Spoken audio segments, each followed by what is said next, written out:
એક વખતના સમયે નારદ મહારાજ નીકળ્યા છે. એક બાર કરતલ કરબીના હરિગુણ ગાવત પરન પ્રવીના. હાથમાં કડતાલ છે, તંબુરાના નાદ ઉપર વિચાર કરે છે ને ત્યારે એને જોયું કે 88,000 ઋષિ મુનિઓ એમ ચિંતા કરે છે કે મહારાજ આપ કહો છો પણ બધા બેઠા છો. મને એ વિચાર આવે છે કે હું જ્યાં ગયો ત્યાં મને ક્યાંય પણ એવો કળિયુગ પોતાની પરમ સીમા સુધી છે. કોઈ ધનથી દુઃખી, કોઈ તનથી દુઃખી, કોઈ પરિવારના સુખ શાંતિ માટે તડપે છે, પણ બધાએ સુખની પાછળ દોડ્યા છે. આજ ભાગવતજી છે ને એ મોટા દુઃખમાંથી બચાવવા માટેનું એક સાધન છે. ભાગવતજી તમને મને એવો રસ્તો બતાવે છે કે મોટી આવી પડેલી વિમાસણમાં આવી વળેલી મુસીબતમાંથી કોઈ ઉગારતું હોય તો આપણને એ ભાગવત માર્ગદર્શક છે. આ જ ભાગવતની કથામાંથી મારા તમારા હૃદયમાં જ્યાં સુધી જે પહોંચ્યું તે પરમાત્માને એ જ મનુષ્ય અવતારમાં, બધા અવતાર તો આપણે જાણીએ છીએ કે એ કંઈ સત્કર્મ કરી શકતા નથી, પણ સત્કર્મ આપણે મનુષ્ય કરી શકીએ છીએ, કારણ કે એને બુદ્ધિ આપી છે, અકલ આપી છે, કારણ કે આયુષ્ય પણ આપે છે. ઉંમર આવે અને ભેગી અકલ આવે. ઉંમર ને અકલ આવે, પણ ક્યારે આવે કે ઉંમર પૂરી થતા પછી અકલ આવે તો પછી એનું પરિણામ નથી કંઈ. જો સહી સમયે, કારણ કે સુકારામ થયા, મીરા થયા, નારદજી અને એવા નરસિંહ મહેતા થયા કે જેને ઉંમર સાથે અકલ આવી અને સદુપયોગ કરી લીધો. પણ મારી તમારી ઉંમર અને અકલ પછી બે હારે કામ નથી કરતા. ઉંમર એના વેણું પરથી વહી જાય અને પછી છેલ્લે અકલ આવે અને પછી એમ વિચાર કરીએ કે મારા હરીને હું આમ કરી શકત, પણ એ સમય હતો ત્યારે આપણે નથી થઈ શક્યું. તો ઉંમરની સાથે અકલ આવવી એ જરૂરી નથી, હોય બધાને, પણ ઉપયોગ થવાનો એ ટાઈમ જ થાય, નથી થતો. તો પૃથ્વી પર પરિભ્રમણ કરતા નારદજી મહારાજે વિચાર કર્યો અને એ વખતે એમ કહ્યું કે હું કેની પાસે જાઉં. ત્યારે એને એક કૌતુક જોયું. નારદજી વિચાર કરે છે કે બધાને પૂછે છે, કળિયુગ જ્યાં જાઓ ત્યાં કળિયુગનું પ્રાબલ્ય. પૃથ્વી ઉપર કોઈને શાંતિ નથી, કોઈની સ્થિરતા નથી, કોઈ ભક્તિ નથી, કોઈ વૈરાગ નથી, કોઈ વિવેક નથી. જ્યાં ગયા ત્યાં પણ એ ભટકતા નિરાશ ને નારાજ થયેલા તો પોતે અકળાયા અને પોતે બદ્રિકાશ્રમ જાય. કોને પૂછ્યું? ઋષિઓ મુનિઓ બધાને પૂછ્યા, કોઈ માર્ગદર્શન ન આપી શક્યા. ત્યારે વ્યાસજી મહારાજ પાસે પોતે જવાની કોશિશ કરે છે. ત્યારે રસ્તામાં એને એક કૌતુક જોયું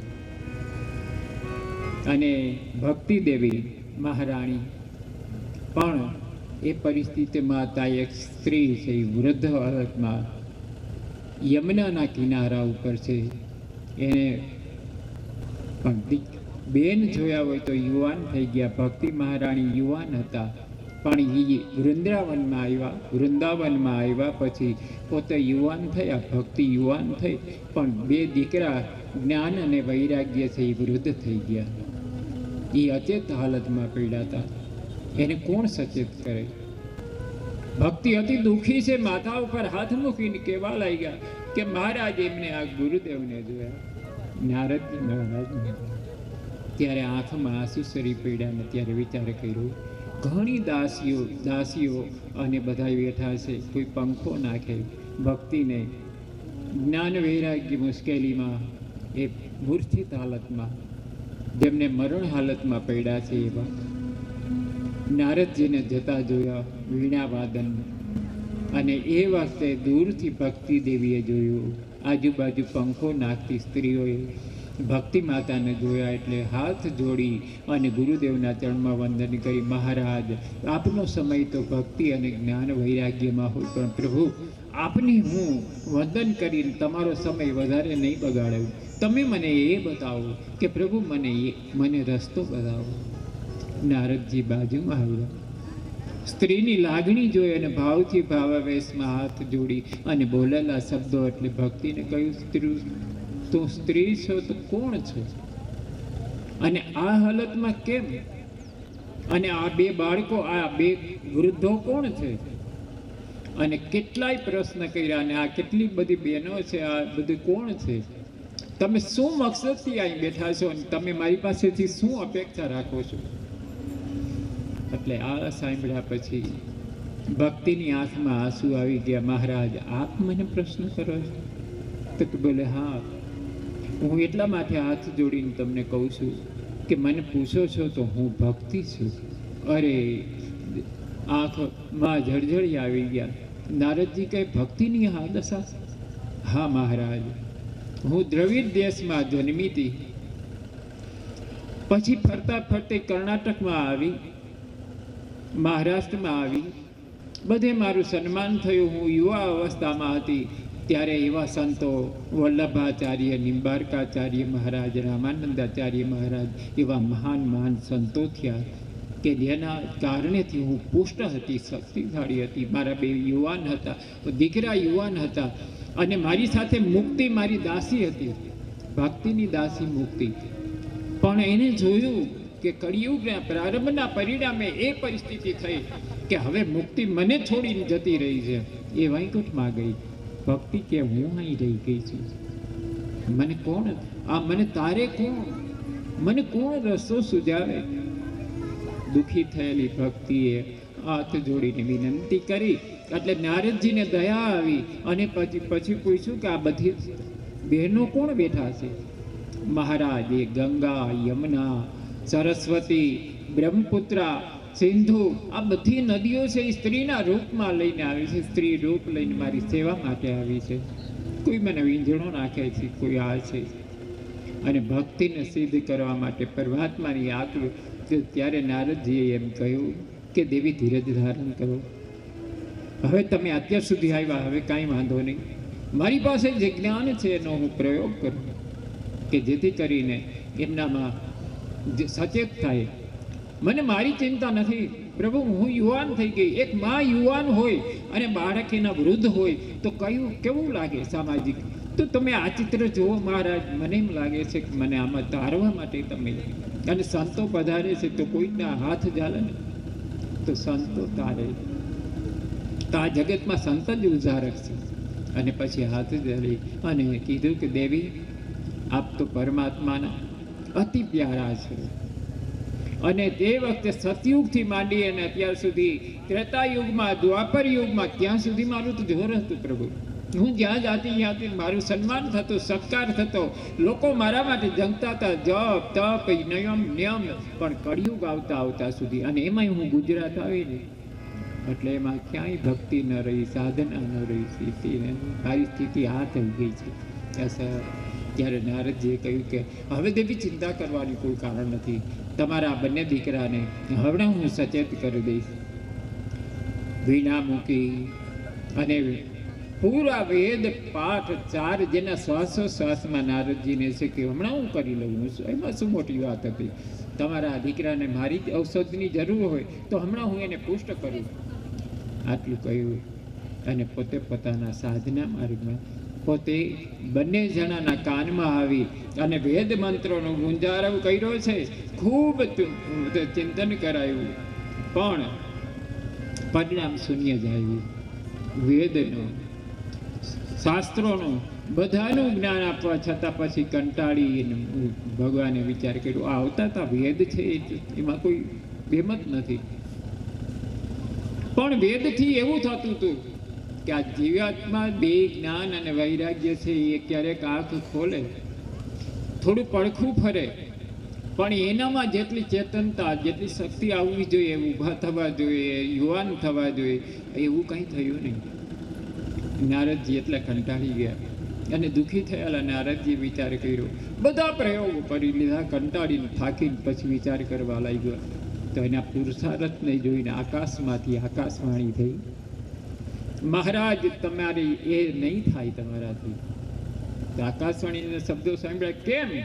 કારણ કે જે તમે વેદની વાત કરો છો એ વેદ સાચું, પણ તમે એવા ઉત્તમ પ્રયત્નથી તમે એ કાર્ય કરો કે જેના યોગના કારણે એ આ બંને જણા બેઠા થાય. હવે આથી વિશેષ શું? કયું પુરુષાર્થ મારે કરવું, કયો સત્સંગ કરું કે આ બે યુવાનો પોતે યુવાન થાય? એટલે પોતે નારદજી વિચાર કર્યો કે મારે પુરુષાર્થનું પૂછવું કોઈને, અને એ જ આકાશવાણીએ જવાબ આપ્યો કે તમને આ રસ્તો છે એ પરમ ગુરુ શિષ્ય સંતો પાસેથી તમને મળી જશે. નારદજીએ હાથ કંકેરી ભક્તિ મહારાણીને કહ્યું કે દેવી જરાય ચિંતા કરતા નહીં, નારદનો આ પ્રાણ છે ત્યાં સુધી હું મારા સંતોને પૂછી, મારાથી મેં બધા દાખલા કરી જોયા પણ મારાથી પરિણામ નથી આવ્યું, પણ હું સંતોને પૂછી અને તમારી પાસે આવું છું અને તમારા બંને બાળકોને જેમ હતા એવા યુવાન બનાવી દઈશ, સચેતન બનાવી દઈશ અને નખમાં પણ રોગ નહીં હોય. આમ કહીને ભક્તિને ધીરજ આપી છે. ધીરજ ધારણ કરીને ભક્તિ બેઠા છે અને એ વખતે ફરતા ફરતા પોતે વિચાર કર્યો, બધા ઋષિ મુનિઓ સંતો અને બધાને પૂછે છે, કોઈને સાચો રસ્તો ક્યાંય કોઈ આપી શકતું નથી. જેને પૂછે એમાં અજ્ઞાત, અમે નથી જાણતા, અમે નથી જાણતા, અથવા તો આમ હોય અથવા તો તેમ. નારદજીના મનને સંતોષ ન થયો. ક્યાં જાઉં, કોને પૂછવું? અને સંતો જ્યારે હાથમાં લે ને ત્યારે એને પેલું એ કરે કે જ્યારે એને આ તો સાધુ પુરુષ, અને એ પછી ફરતા ફરતા વિચાર કર્યો ને બદ્રિકાશ્રમમાં આવ્યા.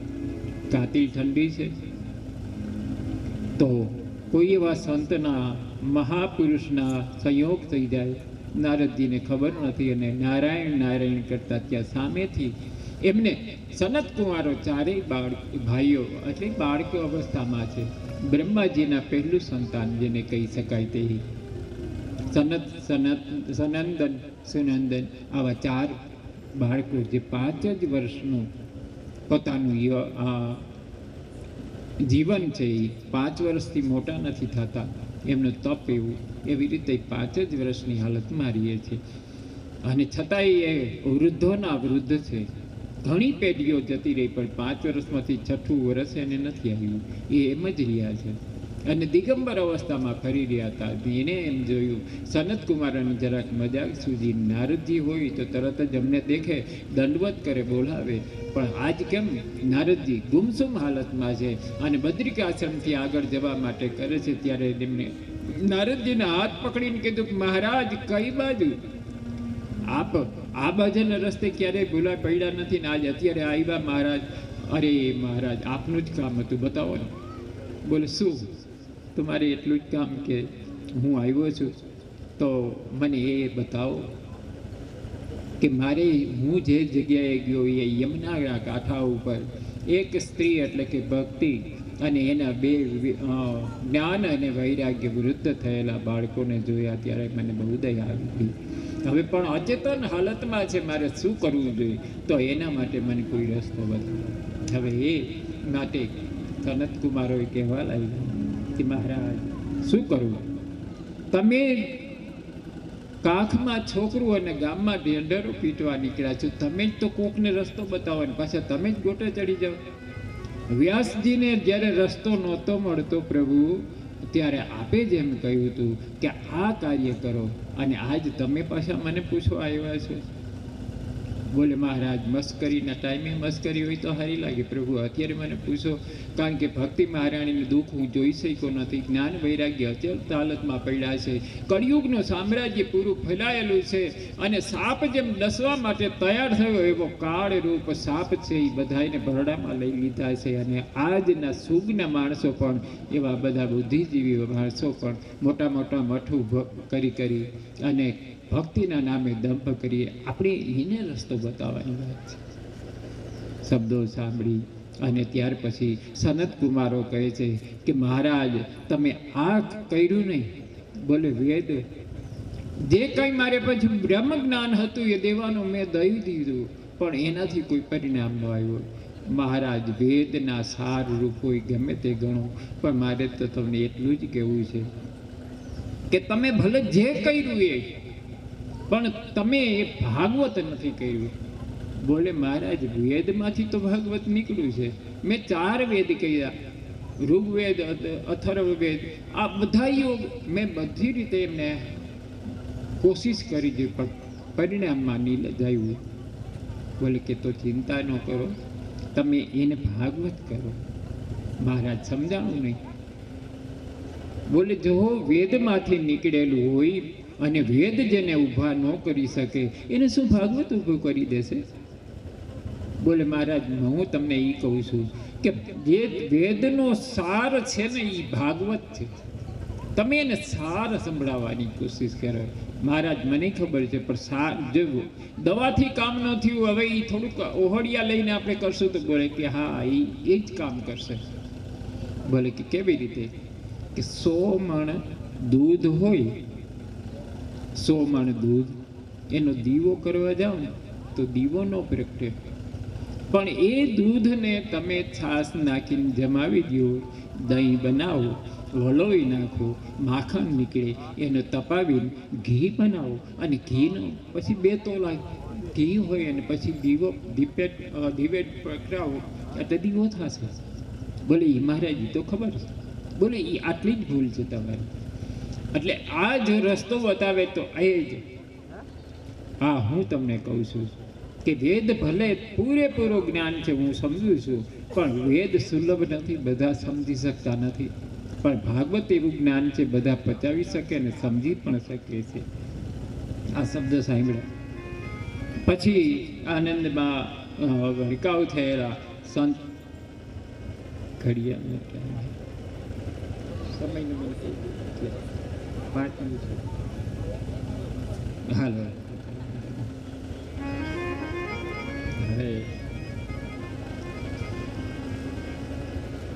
તો પરમાત્માની લીલાનું અદ્ભુત વર્ણન કરતા જાજીવાર નહીં બેસાડું, કારણ કે તડકો પણ છે, આપ થાયકા પણ છો નાથી. અને હવે થોડીક વાર 2 મિનિટ ભગવાનનું સંકીર્તન કરી ઠાકોરજીની મહેરબાનીથી આપ બધા આવા સુયોગ અવસરે પ્રાપ્ત થયા છે. ત્યારે મારે બધા એને બિરદાવી અને એ કહેવાનું છે, બપોર પછી થોડીક હાજરી રહીએ તો સારું, કારણ કે અમે વ્યાસજીએ કરતા કે શ્રોતા હવે પછી ધીમે ધીમે જોકે સગા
सब संतन की જય બપોરના ટાઈમે નક્કી કરેલા સમયે ફરી મળશું. અત્યારે કથાને વિરામ આપીએ. લાલ કી જય રામચંદ્ર ભગવાન કી. આપણે ત્યારબાદ ધીરજલાલ અગ્રાવત તેઓ પણ અહીંયા આવી જશો અને એમનું સન્માન કૌશિક કુમાર કરશે. બોલો રામચંદ્ર ભગવાન કી જય. ત્યારબાદ બોલો રામચંદ્ર ભગવાન કી જય. ખૂબ ખૂબ ધન્યવાદ.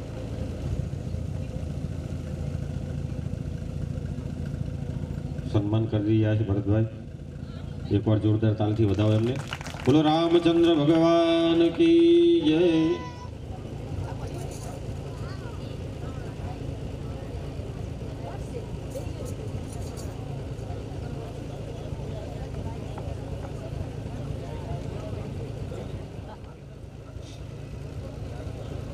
બોલો રામચંદ્ર ભગવાન કી જય.